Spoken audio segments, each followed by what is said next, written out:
কাদাওয়ালা তার শরীর থেকে সমস্ত কাদা সরিয়ে ফেলতে চাইছিল, কারণ এটি তার নিচের সাদা মেঝেতে নোংরা করছিল।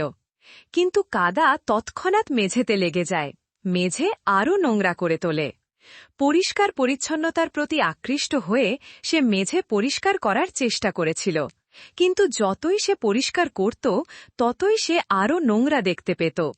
তার কাদাওয়ালা হাতের দিকে তাকিয়ে সে কামনা করত যে তার যদি গ্লাভস, এক বালতি জল এবং একটি কাপড় থাকত। তারপর দেয়াল থেকে একটি বাক্স বেরিয়ে এলো। বাক্সটিতে ঠিক একই জিনিস ছিল, গ্লাভস, বালতি এবং কাপড়। সে গ্লাভস পরল এবং অবশেষে ঘর পরিষ্কার করতে সক্ষম হল। সে মেঝে পরিষ্কার করার সময় সে তার ফেলে আসা প্রতিটি পায়ের ছাপও পরিষ্কার করল, কিন্তু সে এখনও সাদা মেঝেতে দাঁড়িয়েছিল। এটি সম্পূর্ণ পরিষ্কার রাখার জন্য সে কাপড়ের ওপর তার পা রাখল।